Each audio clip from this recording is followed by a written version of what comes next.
just find that this morning you just can't find the energy to get up and go, you know. So that energy feels like it's flowing out of you.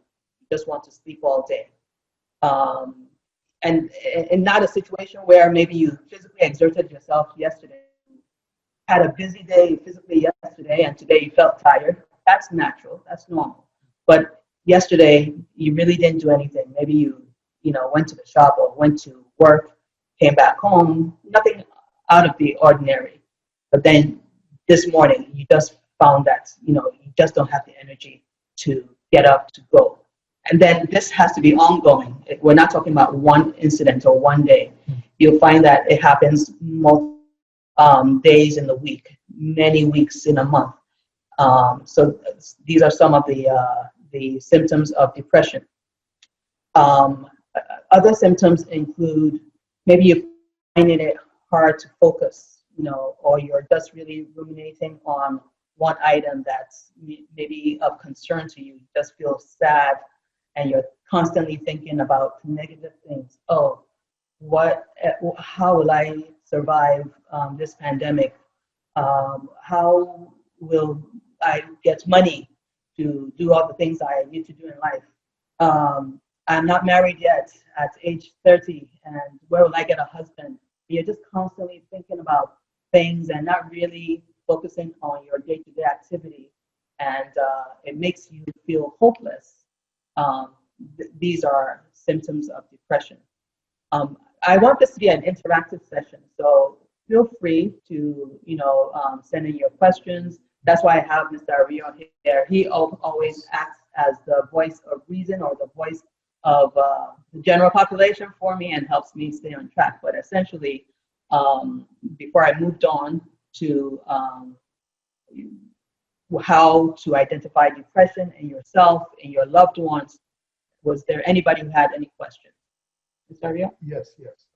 So does that mean only adults can have depression, or is there an age limit?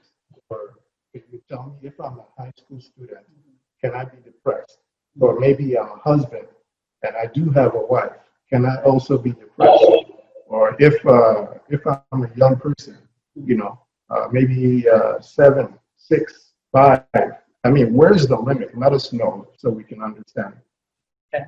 Believe it or not, even young children can get depression. So it's not young children, women, men, teenagers, young adults, elderly people. Depression can happen to anyone. Now, with children, the manifestation of depression may be different. Children don't necessarily know how to show their sadness. They might not, you'll be surprised, children might not cry because they're depressed. Children might actually manifest more of an agitation. They may act out, as in being very, very difficult to manage or defiant. So the younger children, let's say from like ages 5 to 10, they may be very difficult to communicate with. They're defiant, they're out, throwing temper tantrums, so it's really important to, investigate a child that was actually normal at some point, normal in that they didn't have these behaviors before, and now all of a sudden something's changed in them. And with children, there usually may be some certain triggers that may be happening, as a recurrent situation in their lives. So like child abuse, you can find that children who are undergoing abuse at home, they may actually start turning inward, be socially just awkward. They don't make good eye contact. They don't want to talk to people. Responding, to a question may be difficult to get them to respond. So children manifest their depression slightly different. Now, when we come to, I said children from ages 5 to 10, so from like 11 or 12 to closer to maybe 20, 18, 19, 20. So these are the older children, teenagers. They also may actually manifest their depression symptoms very, very differently. You might find that they are impulsive, they are angry. In fact, I would say anger may be the most common manifestation of depression in a young adult or a teenager. They'll be angry. They may actually now turn to, substances or try something to fill that feeling of hopelessness, feeling of worthlessness. Because in that age group, they do have a higher sensation or symptom of worthlessness. It's hard to describe, what an individual who feels worthless may be feeling. They may actually feel like nobody cares about them, nobody loves them. They feel alone. They feel like, okay, I am completely alone in this world. And that may be in a situation where there's a child in a family of 5 siblings, 2 parents, they all together. So physically they're not alone, but emotionally they feel devoid of, of any kind of human, love. Mm-hmm. So a couple of things we spoke about children, 5 to would bedwetting be a symptom of depression among the child? What do you think? Because I'm just bringing up common things. Mm-hmm. So bedwetting, possibly not doing well in school. Would those be some indicators for a child of that age before I ask questions about adolescents? So once again, we have to look at each child and their developmental background and see when you have a situation where a child who seemed to be normal in their developmental progression, and then maybe like they were potty trained at 3, right? And were not having any more issues with wetting themselves. And then all of a sudden at age 7, they start wetting the bed, every night or every morning you wake up, the bed is wet. What is going on with this child? That may be a red flag that something's wrong and this child may need to have additional evaluation. It's not just one item. Remember, it's a constellation of symptoms that you have to look at. So it's important for the parents or older siblings or loved ones. It could be grandparents, it could be uncles or aunties who recognize that, okay, there's something different about this child. He's no longer chatty, no longer talkative, no longer engaging, and is just kind of moping or keeping to himself, or now he's just always angry for no reason. That is a red flag for parents to look out for, to investigate. There's, and the best way to investigate, you don't have to rush to a conclusion. There's work for you to do. Talk to your child, talk to the individual that's involved and see, what is going on. Are you okay? Has there been anything that you experienced lately that was upsetting to you? So you want to bring, you want to investigate. Don't just ignore these symptoms. And if you're finding that the child is probably getting worse, yes, at that juncture, you want to take them to their doctor for further evaluation. Yes. But was that it? Did you have any other questions regarding the child? Well, I just wanted to emphasize one point there. So what that means is we need to really know our children. We need to interact with them. We need to understand them and notice if there's anything. Know them so that we'll know immediately if there are any changes in their behavior. I just wanted to bring that point up. Very valid point. Yes, that is very important. Now, that's for children, and I know this is not really the platform for children. Let's move on to the adults, you and I, and us. How do we know if we're depressed or not? Well, that is why I had Mr. Adekunle share this questionnaire, which is a self-administered test that you can review to see if you're experiencing certain symptoms that you really can't place. Maybe you just feel sad. Sometimes you feel like you feel just kind of hopeless. You feel that low energy. You find that you start things, you don't finish them. You find that you're not getting along at home with your significant other if you're married, or with your friends, or with your coworkers. People ask you, "Are you okay?" They notice that something's wrong, so people are asking, "What's the matter? You're looking okay. What is going on?" So these are some symptoms that you can look out in for yourself. But essentially, if you feel like this, remember I said earlier that sometimes in response to a major calamity, if there's like you invested in the stock market, or you invested in a business, and all your money just got what happened? You lost all your money. Lost your investment. Yeah, you'll feel sad, you'll feel angry, you react to that, but it doesn't keep going on. Now, in a situation where nothing really has happened, yes, COVID is around, but you're going to work, you have income, your children are well, you are well, your parents are well, your siblings are well, but you just feel down, and you really can't put a finger on it.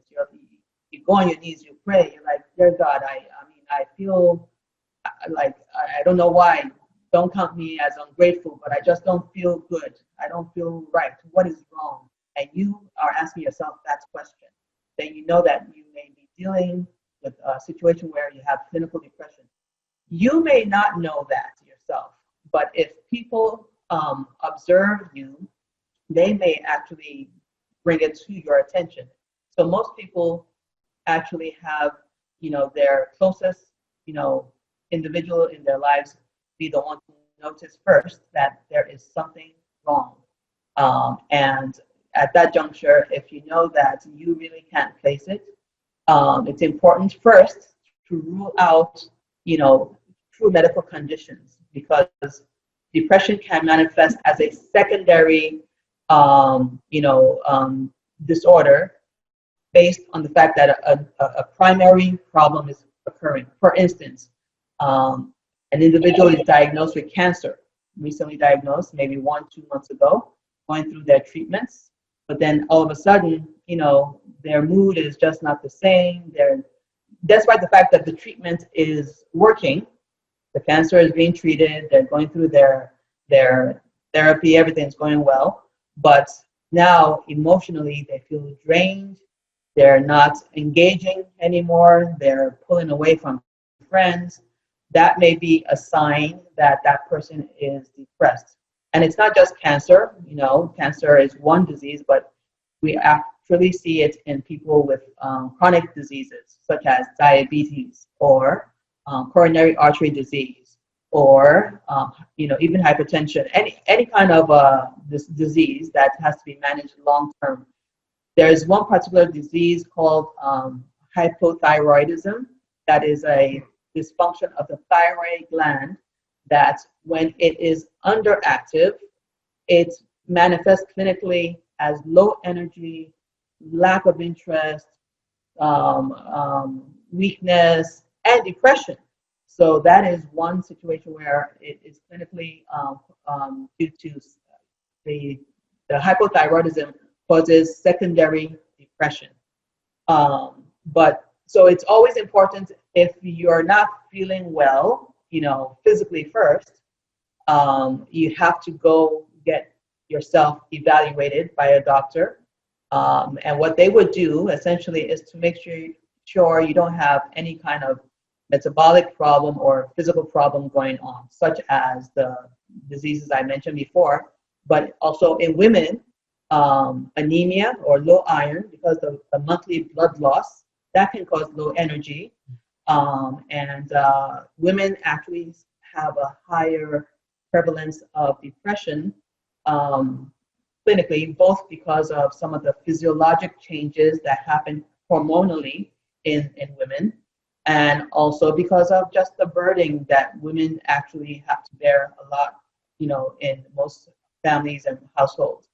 So women, right, around the time of their menstrual cycle, age 12, hormone changes can cause an environment where, you can be manifest depression. A scenario that comes to mind is a young teenager just started a period maybe a couple of months ago, may not necessarily have the right kind of sanitary protection, and she is constantly worried and anxious about maybe staining her dress or clothing when she's in school every month. If this continues in such manner, the young child may actually become depressed, at the time of her cycle. So we call this perimenstrual depression. It's actually a clinical condition. I know people call it PMS, but it's not PMS. PMS, they usually use that term loosely for emotional instability around a woman's menstrual cycle. But that is not the only time. It's not just emotional, but it's hormonal. It's a real situation, and sometimes needs to be treated.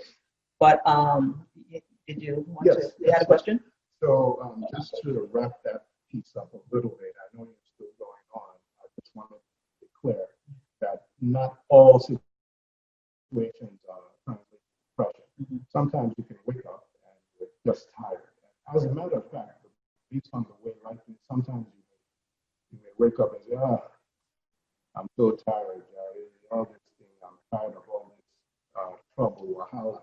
That is not really a depression. That is just a cyclical phase in life, right? That you just feel tired and you just need more encouragement. Or would you consider that? And I'm just trying to make it more applicable to our daily lives, so that people can understand and know whether they need to seek help or not. So I would say that a lot of people actually go through true depression and not know it. And to answer your question specifically, as long as you are able to get out of that phase in a timely manner. So the difference between somebody who just having a bad day or a rough day is the duration. If you continually have that kind of feeling of, I'm tired, Joe, I can't take it, I just feel tired. Every day, pretty much most days of the week, for 3 months or more, that is clinical depression. But if you have a bad month, for instance, something just didn't go right that month and you felt bad for 2-3 in that week and maybe another couple of days the following week, but then by the end of the month, you're back to your normal self. You're engaging with your family, you're doing all the activities that you're supposed to do, you're working, you're concentrating, you have energy, you feel fine, then that was just a stressful moment that you were able to pull yourself out of. But if it continues for 3 months or more, then yes, you would definitely benefit from further evaluation and treatment. Now, I think I wanted to finish talking about women, because women go through it in phases, and it's very important to understand why women go through depression a little more than men. Although men actually can get to the point where they feel so hopeless that they might have suicidal ideation and plan more than women. And I'm just trying to make the difference between depression in women and men a little clearer. There was one final symptom of depression that I didn't mention yet, and it usually doesn't happen in children, but in young adults and teenagers and adults, if they have the thoughts of, I don't really want to be here anymore. Okay, that is what we call suicidal ideation. The thought that I'd rather be dead. I'd rather be here. Different though from suicidal plan. So the depressed person can have that feeling of, nobody loves me, nobody cares about me, I'd rather be here, I'd rather not be here. burden to my family. I'm a burden to everybody. And they just constantly have that thought in their mind. But a subset of individuals may actually have the thought of, I don't want to be here and I'm going to kill myself. They will have a plan. They will determine, okay, I'm going to kill myself by making sure when nobody's home, I'm going to get a bottle of pills and, swallow 100, paracetamol pills to end my life. They will have a plan to end their life. So depression can be fatal if not evaluated properly and treated properly.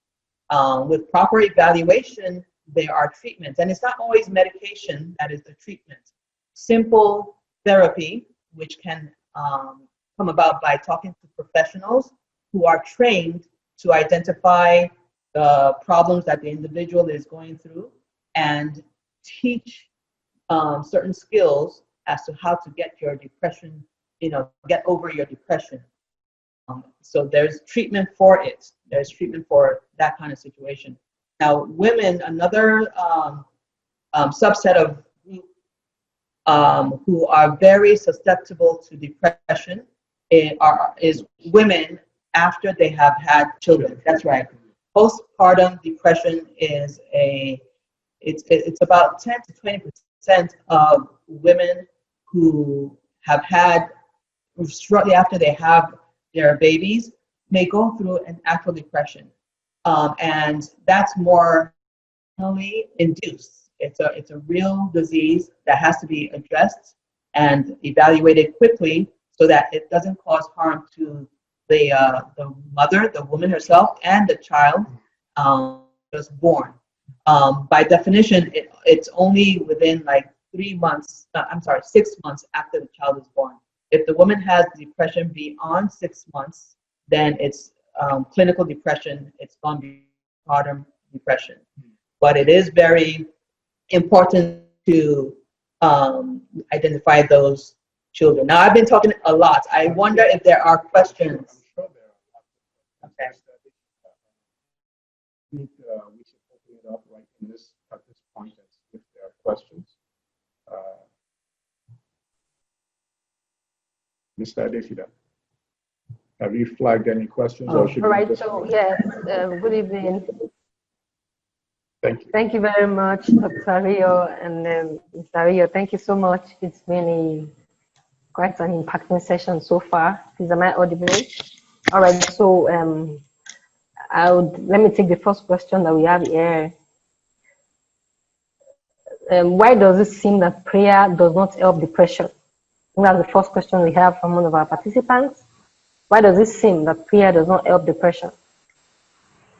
Oh, okay, let me answer that question first.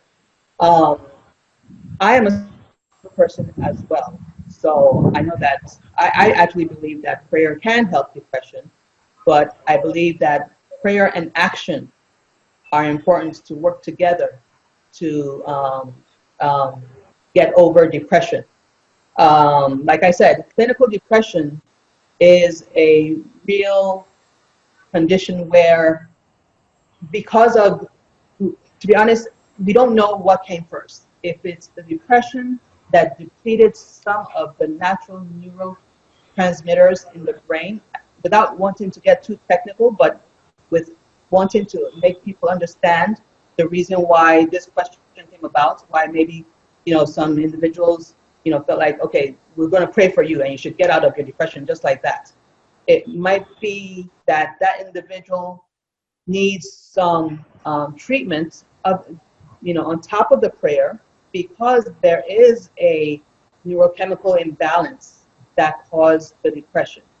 Once again, it's hard to tell which came first, the egg or the chicken, right?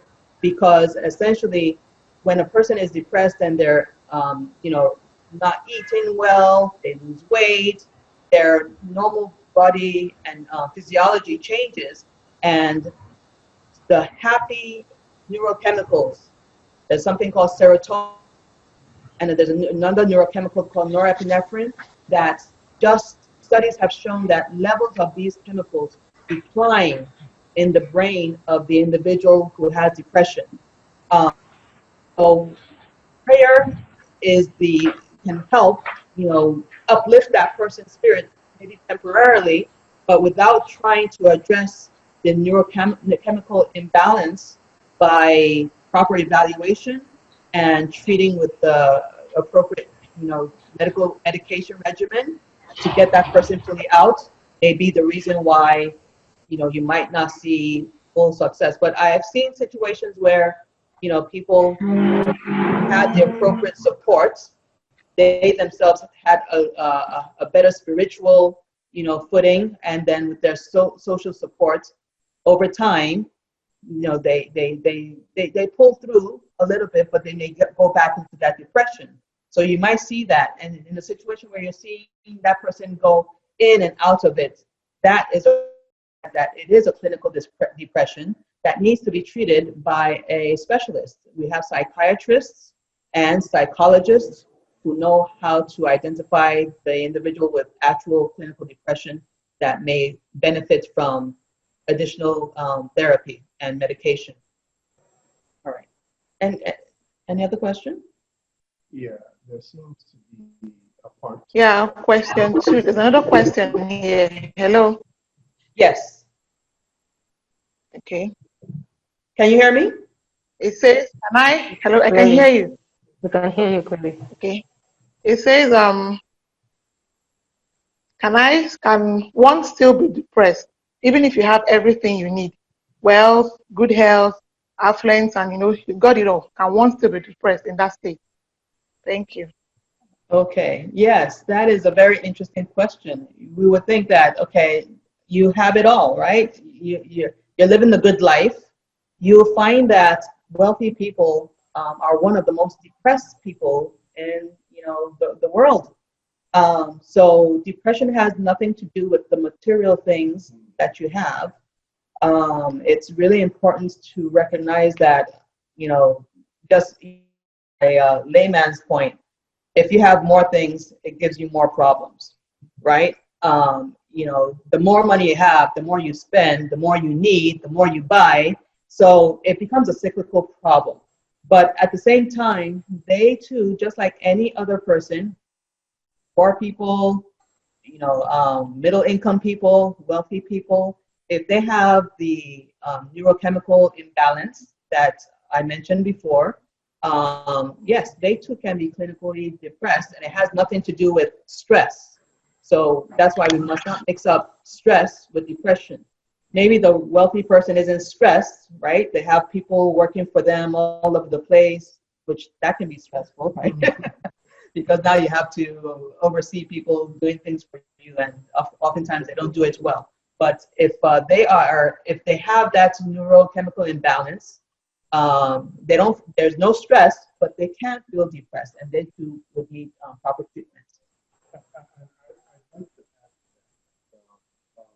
There's always something that's lacking in people's lives. So for that wealthy person who's healthy, who has everything they need, it might be that he doesn't have a real plan, or it might be he's in one country where he can't live freely because everybody knows him, and maybe paparazzi is going to run after them. Or there's so many things. He can't walk around as a regular person without being mugged, babake, this, or anything, because we don't know what that person is living. We won't have a good picture into what they're going through. That's a very good point. That is true. That is true. So, additional questions? All right, okay. So the next question is that, is there a certain age that one is immune to depression? So, like earlier, depression can happen to anybody at any age.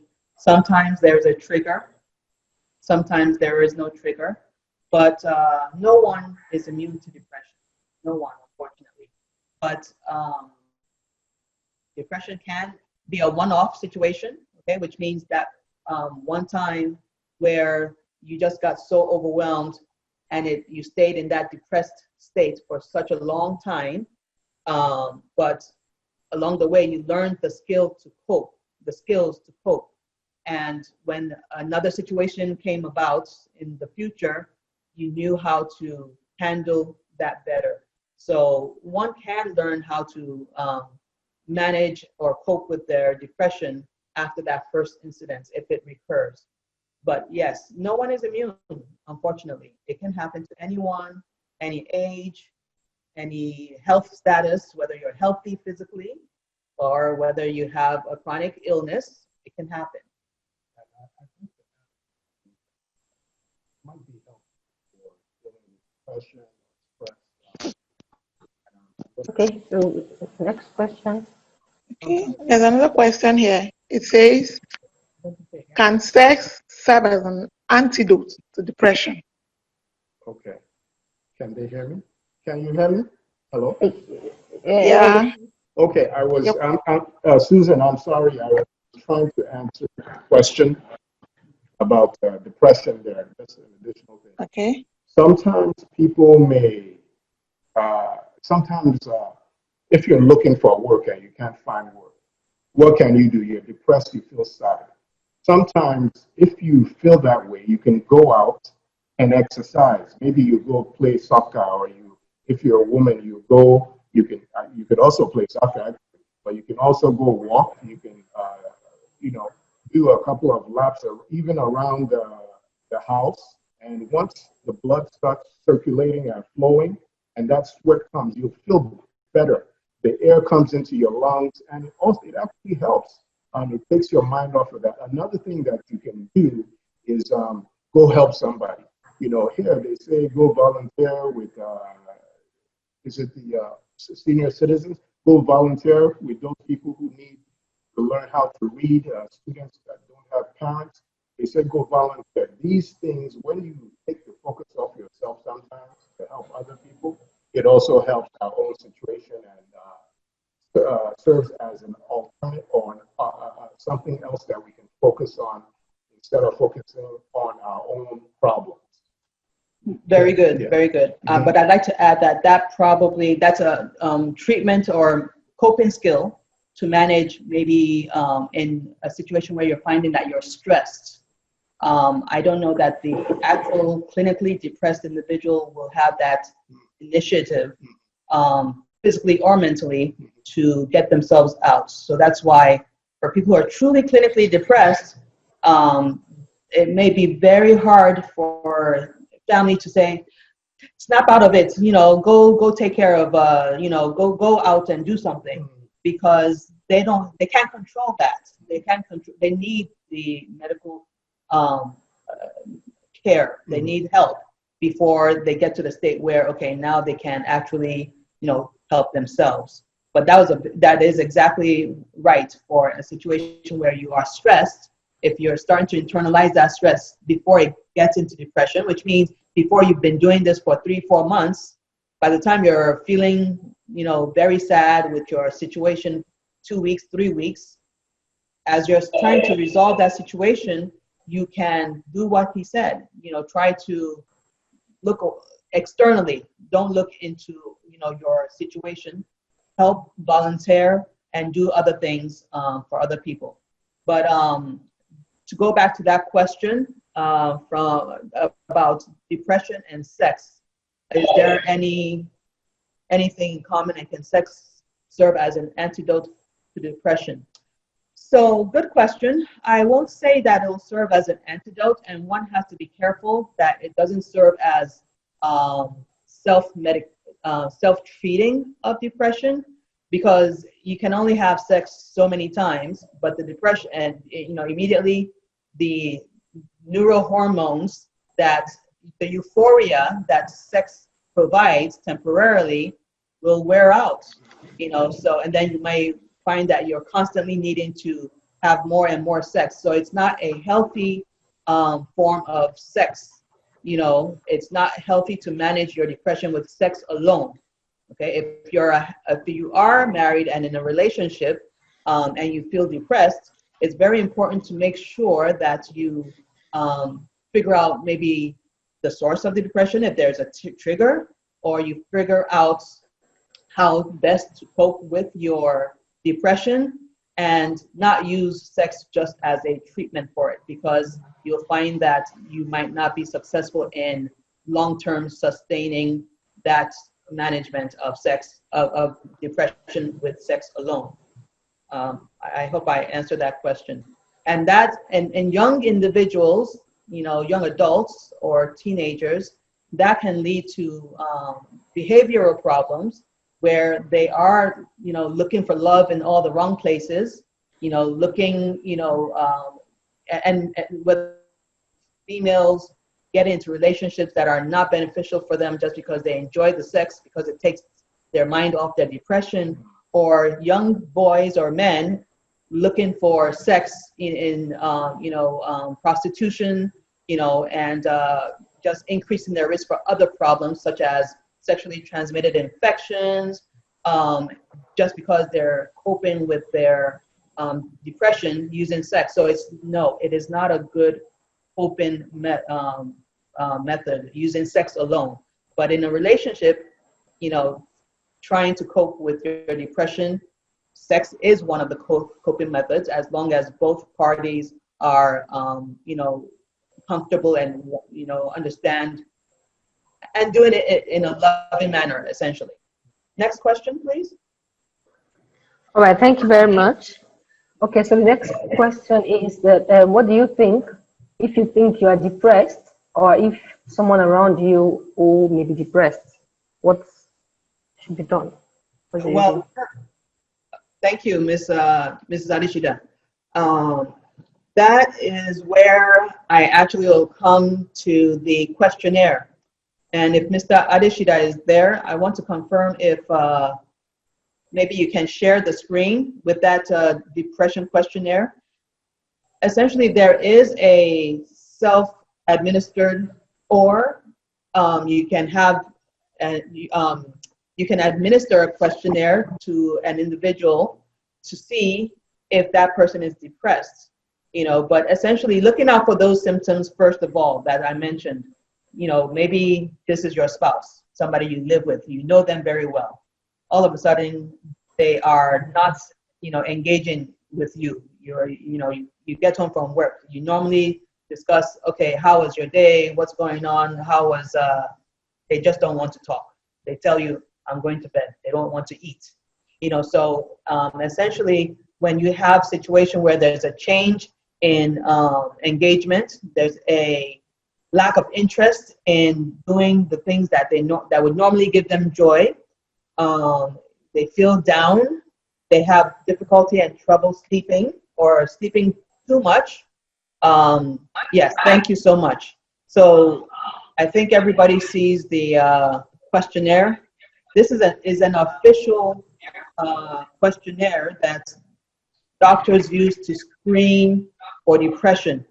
It's called the Patient Health Questionnaire, and it entails 9 questions, and each of those questions attract a score.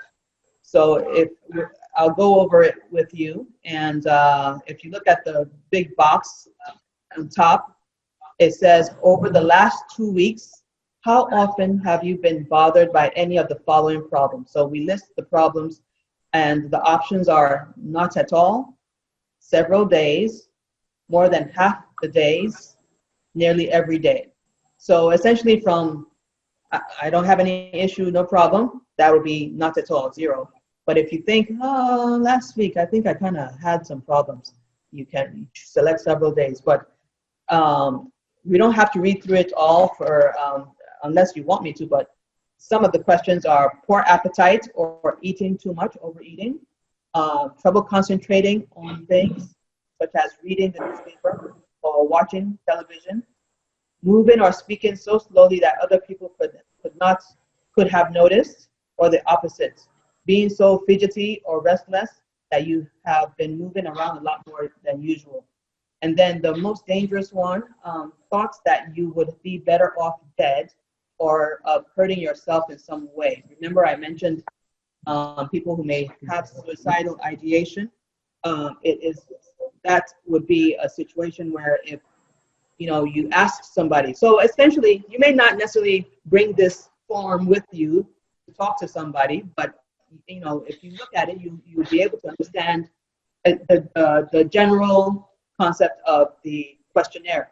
So if you suspect that somebody is not doing well, you can ask them, how long have you been feeling this way? You know, you seem very dull. You seem very unhappy. What is going on? So you talk to them, you ask them.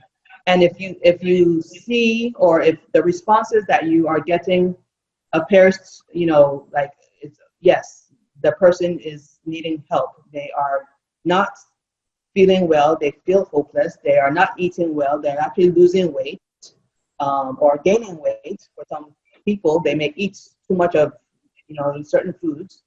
They just tell you, I really wish I wasn't here. I'm a burden to my family. These are red flags. These are cues for you to act on, and you can advise that person, hey, my sister, my brother, I think you really need to seek help.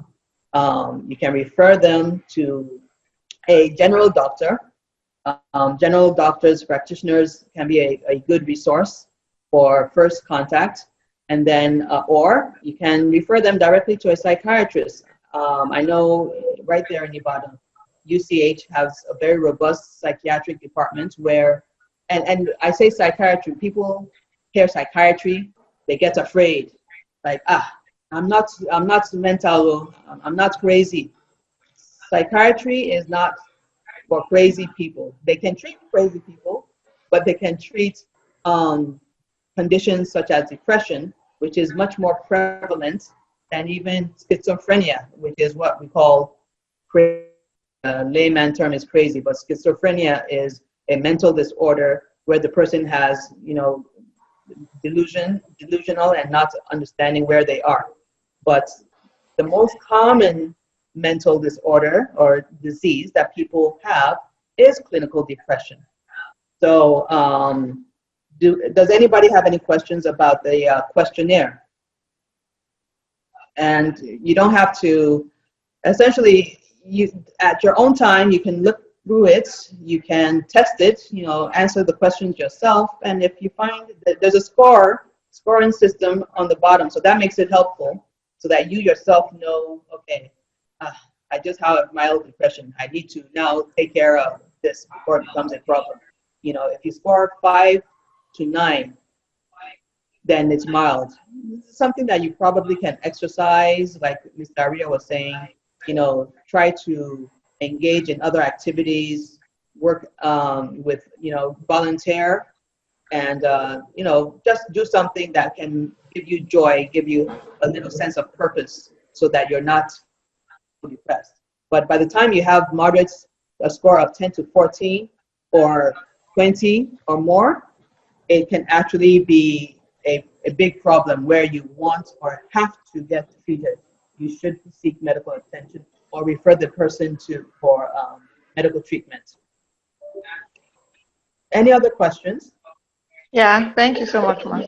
You're welcome. Someone is asking, how can I help someone who is always under depression due to situation of things around him or her, or fear of how to achieve his or her desires? Someone is asking what he or she can do to help the person. Okay. So I would say, after learning a little bit more about depression here, I think it would be helpful for that person to explore or engage that individual a little more, but not just regarding those situations, because it sounds like this person has a recurrent problem with, you know, feeling down or depressed in situations, multiple situations. So that's a situation where this might actually be clinical depression, whether it's trying to find a job or trying to get married or trying to celebrate their birthday or their anniversary. They just feel overwhelmed and depressed and just stressed. So I would recommend that this friend who has noticed this problem, you know, engage, ask that person, you know, these questions, you know, do you feel down all the time? You know, I always see you feeling, your mood is always dull. You know, is that how you feel, you know, every day? Do you ever wake up happy? You know, and if the answer is no, I always feel this is how I feel. Nothing makes me happy. That is a problem that the individual actually should be referred to for medical treatment or therapy. In a situation where the person is just overwhelmed with situations that maybe they constantly get themselves into. I think Mr. ARIYO and I were talking about that kind of situation. And not just Nigerians, but I think a lot of people, but Nigerians do like to keep up with the Joneses. Essentially, if Auntie Titi did her birthday party with this amount of people, or their wedding, mine must be bigger, you know, or something like that. So people must try to learn to cut their coats according to their size. Essentially, don't overwhelm yourself. Try to minimize how you overwhelm yourself. If it's a situation where maybe that person is looking for a job or something, yes, that's an ongoing stress because they have bills that they have to pay. They have to feed maybe themselves or their family. That's a little more challenging, okay? It's easy to say, you know, just snap out of it or, you know, try to think happy.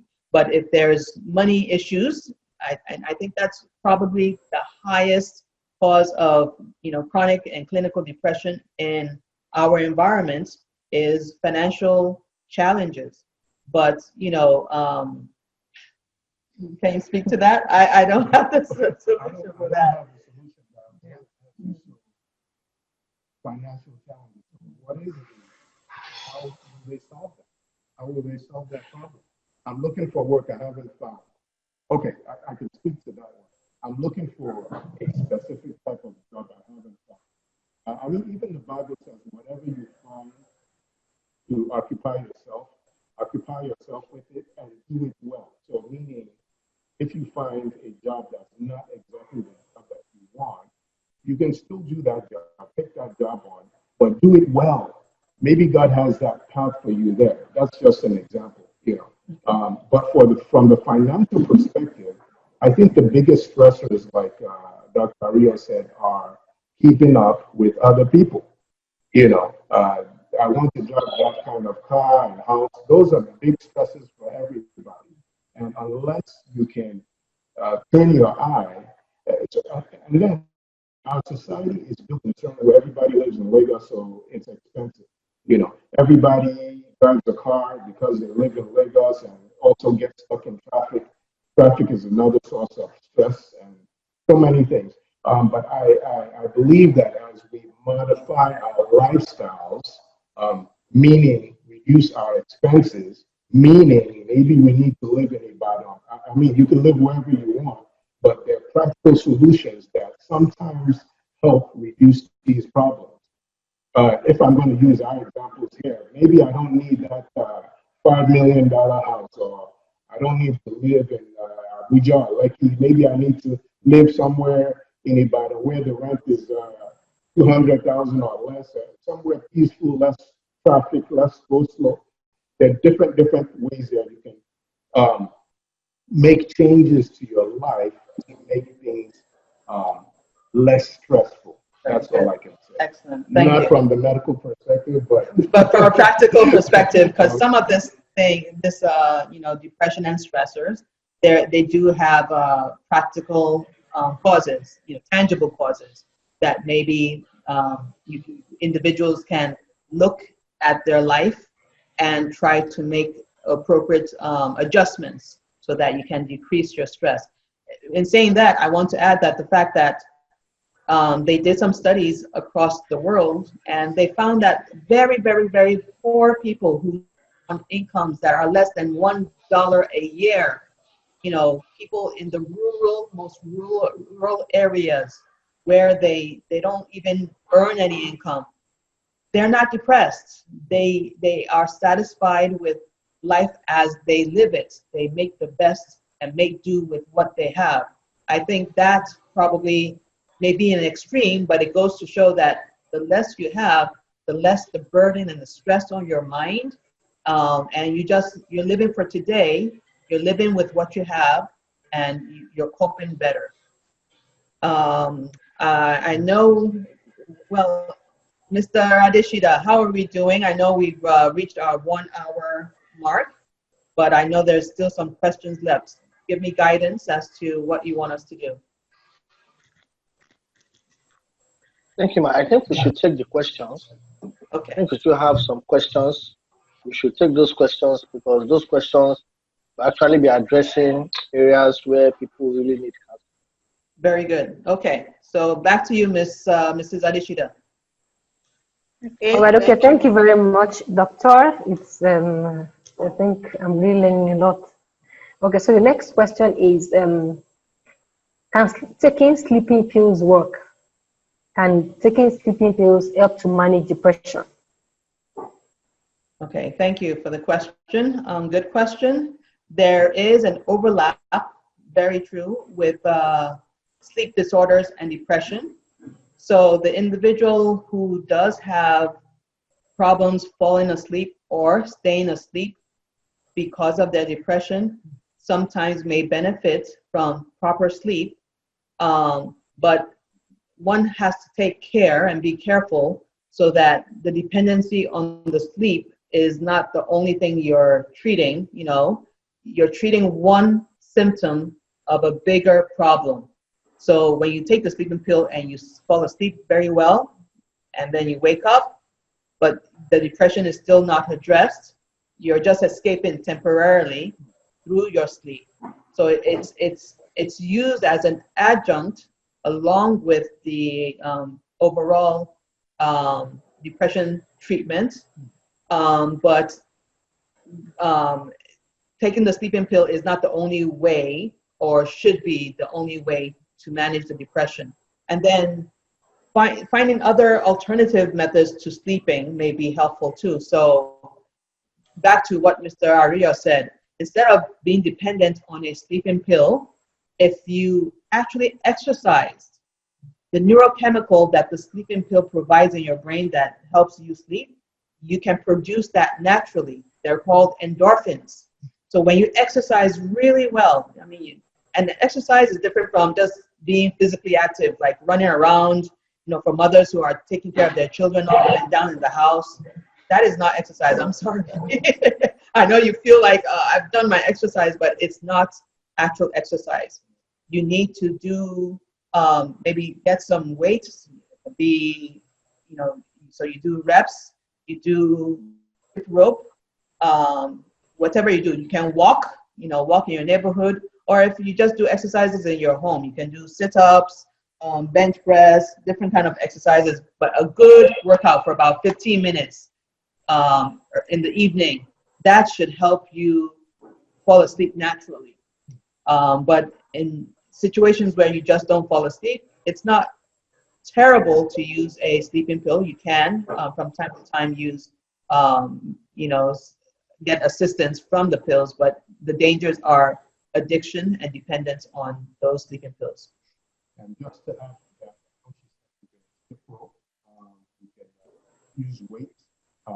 If you don't have weights, of course, you can use bottled water. You can hold one bottle here and one in the other hand. You can do that. Of course, there's stairs in most houses. Yes, yes. You go up and down the stairs 10 times. Just for exercise, you know. Good workout. Once your heartbeat increases, please, you have to make sure you can do this kind of thing before you go out and do it. So I don't want people who have never exercised before to go and try. These are just recommendations. Please get clearance from your physician first. But so, these are examples that I've done. And if you have a school around you, of course, you can also go walk on the field. By the time you do, I think the time that's suggested is what, 40 minutes? If they can get 20 minutes, 20, okay, yeah, 20, 30 minutes would be good. Good walking. You should be able to get some good exercise under your belt. Yeah. Okay, so next question, please. Thank you, Doctor. Thank you, ma'am. Another question. Someone is asking, what kind of advice can be given to someone that is depressed due to his or her marriage? Okay. Someone that is depressed in his marriage. Yeah. Depressed in the marriage. That's a hard one, but it's not an impossible one. Once again, if one partner is unhappy in the marriage, communication has to happen between the two of them, whether they love each other enough to stay together, if that is the plan. But if there is abuse, domestic abuse, that's a different story. So I'm going to first of all address the relationship where they're just both stressed. Maybe it's work, maybe it's fertility problems, family problems, external problems like in-laws. They need to communicate. They need to get together. They need to talk. I think lack of communication in relationships is a major problem that can cause stress and or depression long term. So communications. And if they don't know how to communicate themselves, which probably led to the problem in the first place, they may need counseling. So I know there are Christian counselors, there are professional therapy counselors like psychologists but don't call your friends to come and counsel you. I don't think that's a good idea. Don't call, Baba Tunde next door to come and Dasi. Don't bring people into your relationship. So that's why it's important to engage professionals who have no allegiance to one partner or the other. You need somebody who's going to objectively look at the problems that they're having in the relationship and help them find a way to communicate and to cope and to restore their marriage. Now, in a situation where they are done with each other, that person may need to seek a lawyer as opposed to a psychiatrist, and call it quits. But unfortunately, for whatever reason, I know in our culture it's frowned upon to have divorce, but some people are just miserable for the entirety of their marriage and can't fix that problem because one partner is never changing, excuse me, and the other one is just suffering. You may need to, dissolve that relationship, so proceed and have peace and get out of your depression. But if it's a relationship that they want to restore, they can seek professional help. There are professionals, and maybe I'll look out for some. I have a few friends who are therapists, psychologists right there in Nevada that can help, their relationship counselors and Christian counselors that can assist. So I'll send that information to Mr. and Mrs. Adeshida that they can share with you later. I also wanted to add very important thing about. Can you hear me? Sorry to cut you, Mr. ARIYO. We're not hearing you clearly. Okay. Can you hear me now? Can you hear me now? Okay. Yes. I wanted to build on what Dr. ARIYO said about communication. One thing, all relationships require good communication, but we have to be strategic. A husband has to know how to control the tone if it's the husband that has something to say. The wife has to know how to control the tone. And you have to look and see when is the best time to present a case. Because if your husband or your wife comes back from work, she just comes in and she drops her bag, she's tired, obviously. And you say, something, I need to tell you, and you start accusing, and you have an accusatory voice, a tone, and all of those things. That's not the right time to bring something up. Why don't you both eat, relax, and you see body languages. You have to look at body language. You have to understand everything that's going on. That's when you talk. That's when you watch your tone. That's when you try not to be accusatory, and then you'll be able to have good communication. Dr. ARIYO, where are you? Okay, I think it's time for everyone to get up and stretch. What do you think? Please, I know we're not here for an hour at a time, so please get up where you are and stretch. Okay. But as we're question, Mrs. Anishida. You can present with the next question, please. All right, thank you so much. The next question, I think you've said something about it, which is asking what is the role of exercise in handling depression. So I think that's just demonstrated to us even right now. All right, so I'm going to go to the next question, which is that is it possible to just get over it? Just get over depression without having to see a doctor, without having to see a therapist, just get over it like that? It is, but probably not passively. And I say not passively because that person has to first of all identify the fact that they probably have a problem with depression, and then start doing certain things that can help them. So yes, it's not always that you need to see a doctor, but if whatever you do doesn't help and you find that you are getting worse, you know, your relationship is in jeopardy, your job is in jeopardy because of your depression, you should seek professional help. But in a situation where you identify that, okay, I can't keep going, and I would say most of us do this. That's what Mr. ARIYO was saying before, that, you know, you may have some days that you just feel down, you know, there's nothing you can do, you just want to sleep, you just want to lay in bed, that's all day. You know, day 1, day 2. By day 3, you're telling yourself, your brain is like, you better get up. You know, your bills are not going to wait for you. You need to do something. At that point, you're self-identifying the problem and you're trying to manage and cope. So you learn coping skills, and I think by incorporating things like what we mentioned before, exercise, spiritual engagement, you know, you can pray, you use devotional, you read, you listen to good music, uplifting music, you you know, breathing techniques, you know, just take deep breaths. Let's all take deep breaths now. And breathe out. It actually relaxes you. If you do that in a situation where, you know, your depression just makes you angry or agitated, you can do that. Yes. And maybe sometimes it's just you're aggravated or agitated because of just too much noise around you, whether it's digital noise, you know, the internet, the social media. You give yourself a mental health break to recoup. So yes, it is possible in mild depression to cope on your own without seeking medical care. It's in a situation where it's becoming a problem and you are unable to cope, you're unable to get out of, you're actually feeling now that my life is worthless. I need to, I'm not useful for anybody, I'm a burden to people. That you definitely need help with. Okay. Next question. All right, I have one here. Can someone suffer depression without realizing or knowing it? And thank you, Mrs. Adeshida. The answer is yes. The answer is yes. It's sometimes you, unless you knew all what we discussed just now, you'll just find that you have no interest in doing anything.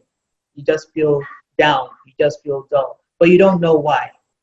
But I alluded earlier to the fact that it's always important, and that's why even though one can maybe cope with mild depression themselves, it's important to make sure that there's nothing going on medically, you know. So the individual who just, they don't understand, they don't know why they feel depressed, but they feel physically exhausted, no energy. Their friends say, let's go out, or they say, let's go to church, and you just feel like, listen, I'm just tired, let me just sleep. It's important to make sure that you don't have a medical condition that you haven't diagnosed. You know, so in that situation, you probably want to go get checked out. The doctor will check your blood count, make sure that your iron is not low. You know, they'll check, that's the PCV. They'll check on that. They'll check and make sure you don't have malaria or some chronic infection, you know, typhoid, malaria. They'll check you for diabetes, make sure you haven't developed sugar problems. So it's important to anytime that you're not feeling well like that and it's going on for 2 weeks, 3 weeks, 1 month, 2 months, you need to go find out, is there something causing this? Now, when the doctor comes back and says, hey, there's nothing wrong with your test, so your blood tests look good, then you should share with the doctor, like, I just feel down all the time. Why do I feel down all the time? And that's how you would know that, okay, very likely this is depression. But so yes, it is possible to feel depressed without knowing that you are depressed, but you must make sure it's not secondary depression due to another condition. Thank you. Well, so the last question here, is, what are the common stressors that are highly likely to lead to depression? The common stressors that are highly likely to lead to depression. Oh, there's a laundry list of that. And I think we kind of mentioned some of that, but we can you hear me? Yeah, we can. Yeah. Okay. So once again, there's a laundry list of stressors that can lead to depression. Some of them we have mentioned before, and we can actually repeat them. We mentioned financial stress as a major one, and maybe the most difficult one to overcome. But God willing, there's some options. Relationship. So whether it's relationship with your significant other, for those who are married, relationship with in-laws, relationship with at work, right? Just challenging relationships that stress you out. That's another major one. Keeping up with the Joneses, so external pressure. Just wanting to, my best friend, she's done PhD, me too. I'm doing masters. When will I do my PhD? Oh my God, I need to do PhD too. Putting pressures on yourself that serve no real purpose other than to be on par with peer pressure, right? Let me see. Any others that you can think of? Fertility issues can be stressful and can lead to depression, especially in our environment where there's such heavy weight placed on, having one's own biological child. Simple solution to somebody who has, fertility problems in the family, whether it be the male fertility problem or the female, is adoption, right? There's a solution for all these stressors. But so that's another one. There are, we mentioned educational stressors. Illness, chronic illness, can be a burden, can be a cost. You're constantly going in and out of the hospital, and it costs you so much, and you feel like you are a burden to your loved ones. That can be a major cause for depression. The illness itself, limiting your ability to function at your optimal, level, can make you feel depressed and sad, and stressed. Uncertainty. Right. So how about COVID-19 right now being a major source of depression for many of us, right? Just not knowing what the future holds. But I believe, once again, because I am a Christian, I don't know how people who don't have any spiritual bearing, but whether you're a Christian, Muslim, Buddha, if you have some kind of spiritual grounding, it may help you, so that you have somewhere to lay your burdens. You just turn it over and say, you know what, I all my thinking and all my stressing of this may not necessarily get me out of it. So I just need to lay it on to Jesus. That's what I would do, and keep going day to day. So that's where my science and my Christian cross, they meet at the fact that, medication is not everything, but you use everything. You use your spirituality, you use your resources, you use the appropriate just support system to get yourself out of depression. All right, So, thank you very much. All right. Thank you so much, Ma. I have a personal question.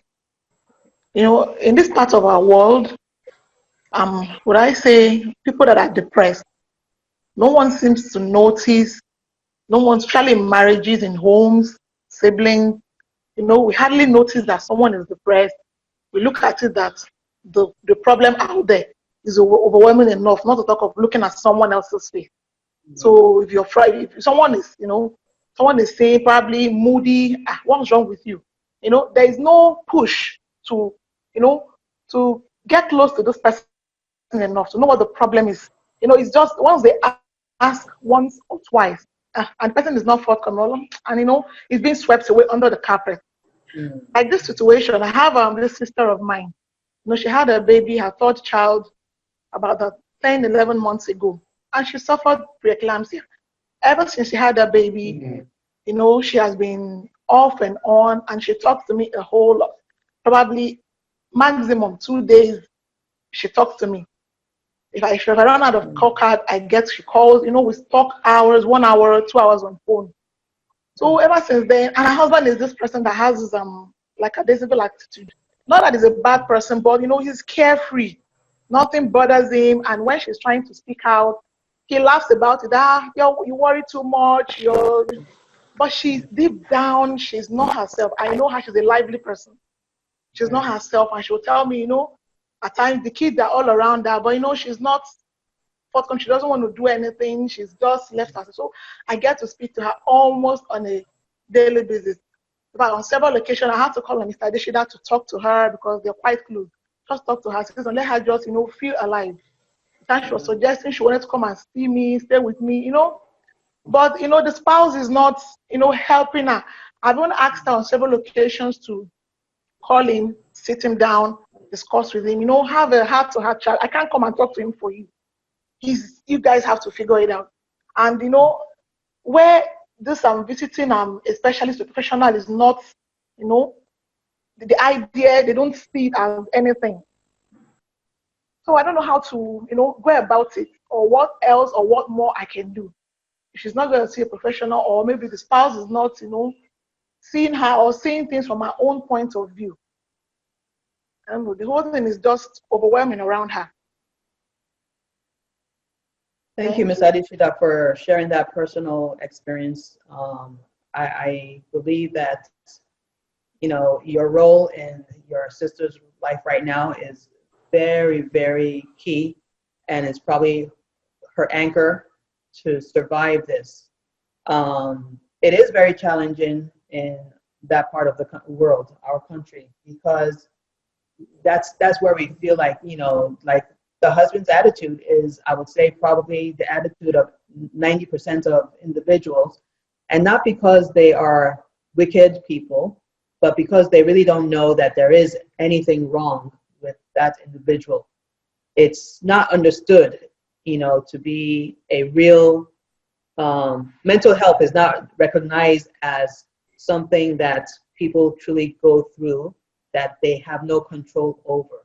So depression in Nigeria, for most people, they just think this person is not just, they're not taking themselves seriously, or they're taking themselves too seriously. They just need to snap out of it. They just need to get out of it.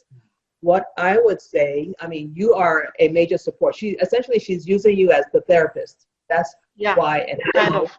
Exactly. That's the support that she's getting to give her a little bit of motivation to keep living and to keep doing the barest minimum. But I would say that it would be ideal, especially for her, since she had a baby 10 months ago. She probably, I don't know how long ago this mood started, but she probably started out postpartum depression, and now she's now in the clinical depression phase because it's gone on more than 6 months. And it sounds like she has additional other children that she has to care for. Exactly. So, and she has a load, so I would say that it would be ideal for her to get an official evaluation. First of all, to get her family doctor to run some tests, some lab blood test on her. It's not uncommon for women after pregnancy, around like this time, to actually have this thyroid disorder.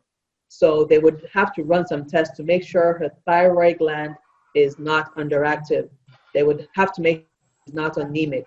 So once they rule all of that out, make sure that there's nothing that can be fixed, because sometimes it's just low energy that can, you know, really cause you not to want to do anything because you have low iron. Fixing that iron, it's a new person. They're ready to go and have energy and can do things. So she must go seek medical attention, especially for the duration that this has been going on. After that tests have been done, if there is nothing showing up on that blood test, and they tell her, all your tests are normal, then that's when she should seek the a consultation with the clinical psychiatrist. The clinical psychiatrist can treat her. And the treatments, you know, like I said, may entail medication, but it's not only medication. They will bring in both partners, so your sister and her husband. Maybe if he hears it from a third party that, you know, your wife is sick, and this and this and this is what you need to do to help her. It's an illness just like any other illness. It's like diabetes. If you don't check your blood sugar and take your blood sugar medication, the diabetes will stay there and just continue and cause problems. So that's the same thing with this clinical depression. If the appropriate steps aren't taken, it may be very difficult to just snap out of it, to come out of it. So they do need to seek, help. They need to get clinical consultation so that they can offer her some treatments, from medication, maybe therapy. They'll refer her to, so that she would have you, but she'll also have the official therapist to guide her and teach her how to cope. They may be able to tell the husband that, okay, it looks like she may have too much on her plate. Maybe you need to bring in the mother or mother-in-law to stay with the children for about 2 weeks. She needs a vacation, needs a mental health break so that she can go focus on herself, so she can exercise, eat well, sleep well. And that sometimes is like a miracle. They come back refreshed, they come back with energy, refocused, and that may be all that she needs. But I would say that it's important for them to probably seek medical consultation, especially so that the husband can understand that she is dealing with a real problem, and it's not just her wanting to be lazy or not wanting to, be in a good mood. All right. Thank you so much, ma'am. You're welcome. You're very welcome. Right. If that was the last question, are we good? Yeah, that was the last question from people, but I was just thinking in my brain, I was just thinking that I think some of the things, just like she just finished saying, there's some things that really happen in the environment that that happens a lot in this our environment. For example, some people get so spiritual, and I think that's one of the things that also leads to depression. They get so spiritual that they probably, they're so close to their pastors, to church, they're so close, and then with time they begin to see, some churches they make it seem like, every other person there's their enemy and all that. So with time they begin to see people around them as their enemy, and then with time they begin to withdraw from family, from in-laws, from friends, and so people like that who would not even believe you are the problem. They believe every other person around them is a problem. How do you help them? That is heavy. That is absolutely a unique situation in our environment in Nigeria.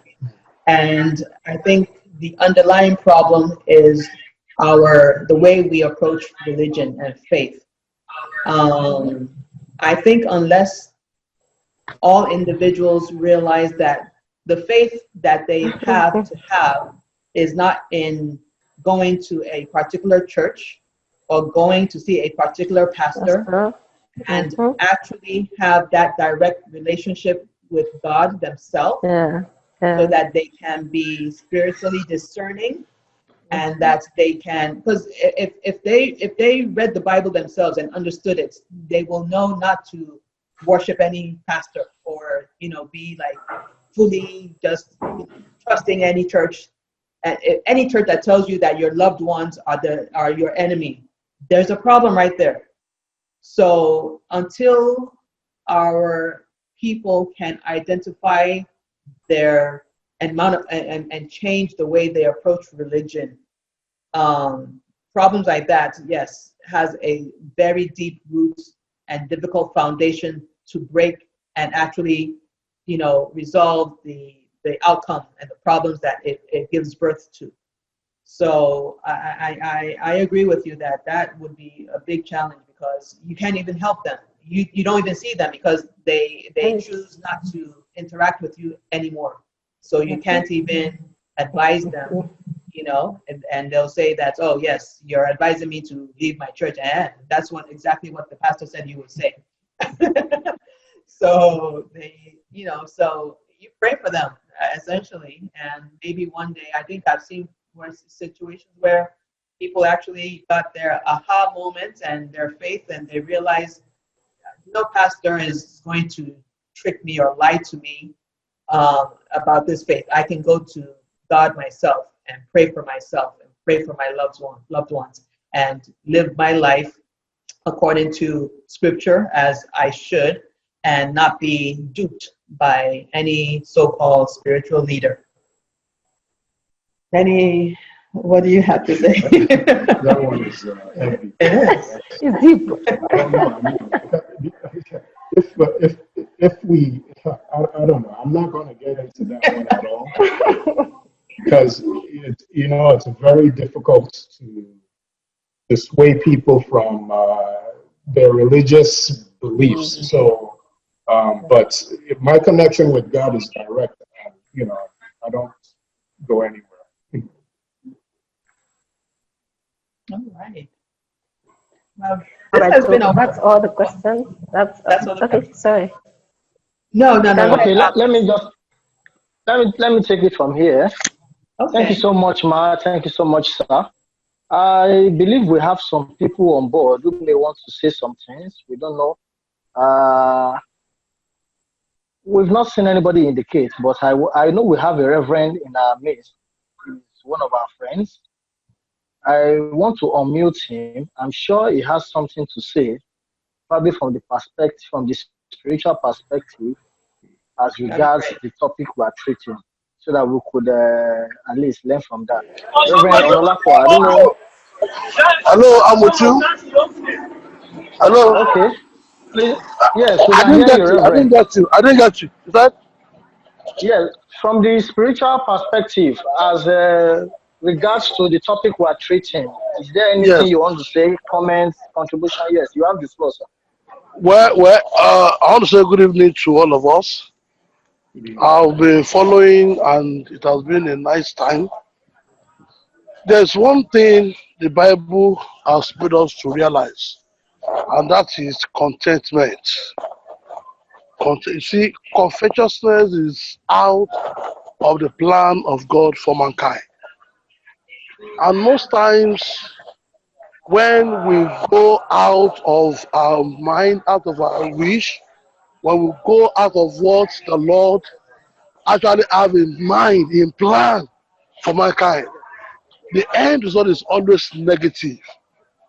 And once mankind finds in ourselves in negativity, every day, there is no time depression will not set in. So, in lieu of this, one thing is certain, and it is that we should try to live our lives in line with contentment. Contentment. Thank you, sir. Thank you very much, Reverend. Reverend Ololapo. I want to just add Yes, that, Doctor. yes, what Reverend said is absolutely 100% correct. And that is what we kept saying, that, people try to live like, keeping up with the Joneses. If you're content with whatever circumstance you're in, not to say that you shouldn't plan for your future. Everybody should have plans, but don't let that overwhelm you. Don't let it be, so stressful to you that you can't even live in today what you have been given and where you are. You climb stairs. As children, we eat or drink milk. As we get older, we start using, more solid foods. So there's stepwise, manner in which one can grow, whether it be spiritually, grow financially, grow in your relationships. So being content, like Reverend Onolakwa said, is really a very good foundation to have, because that will help you deal better with your circumstance as you are in it. You have faith, you trust that God knows best for you. So if you trust that God knows what you're going through, you lay the burden and you just do what you can in your current situation. So thank you, Reverend, that I absolutely agree with what he said. So thank you so much, Doctor. Thank you so much, Sario. It was good having you on board. We look forward to so much more of this. The last time we sent out a form to be filled by people, the one we have most pressing is stress and these issues that we have treated today. We still have some more that I'm going to discuss with you, and then we can fix some time that we can also come on board to tackle some of these things. Friday school is it's actually a school we have put together to make people relax, air their views, say what's on their mind freely without having to worry about protocols here and there. We are actually praying that it grows into something much more bigger than this, and we're working seriously towards it. That's why we're not relenting. And one of you, he was supposed to be on board tonight, but they had an emergency he had to attend to in another state. That's why he's not able to be on board. I'm sure he had put a call to you, and then we can see how we can fix the next class. So I really want to appreciate you for your time today. I know it's not easy. I had to quickly jump online too, and dragging Mr. ARIYO here again. I really appreciate you, sir. Mr. ARIYO is my mentor. Dr. ARIYO too is my mentor. I don't know who to put first, but they're my mentors. So I really appreciate you. I appreciate your time. I also want to thank everybody for making our time for this session tonight. It's been very wonderful. It's been very impactful, and I believe we've all learned one or two things. We have the recording for the session, and we're going to make it available on all our social media platforms so that people could also have access to it. People who couldn't come online and have access to that. So once again, I say a very big thank you to everybody. And before we go, like Mr. ARIYO, when you were in Nigeria, each time I come to your office, I always go back home with one word. I know you have one word for us before we go tonight. Yes, sir. Well, thank you, everybody. It was a pleasure meeting everybody. Mrs. Aditida, especially working with you for a while, and now I'm finally meeting you. God bless you, Ma. Well done. Thank you for taking care of my good friend. Thank you, sir. Pleasure Thank meeting you. you. I've heard a lot about you guys, and I'm thrilled. I've heard all the while in Babcock, Dr. ARIYO, Mr. ARIYO. I was like, wow, it's an honor to finally at least get to work with you guys today. I'm so happy. I'm excited. Thank you so much. Well, we praise God for everything, and I guess one thing that I always said back then to play is that, again, whatever you do, do it extremely well, And then people will see it. People will see it. God will bless you. God will guide you, and leave everything else to God. And like we discussed today, communication is key amongst families. Be content with what you have. Do your things gradually. Stay focused. Be smart. It's not one side. It's many sides. Medicine, science, social skills, knowledge, interacting with the right people. You know, everything works together. It's not only one side. And then prayer, you know. So pray for your children, pray for everybody that God will always go ahead of us wherever we go and make a way for us all. Thank you very much. God bless. Thank you so much. Thank Thank you, you. everybody. Thank Yes. you, everybody. I wish us all the best as we bring the class to an end. Thank you so much. Have a wonderful day. Have a wonderful night from different sections from all over. All right. Bye bye, everybody. Thank you for Bye-bye. listening. Thank you. Bye. Bye. Bye, Take care. everybody. All right.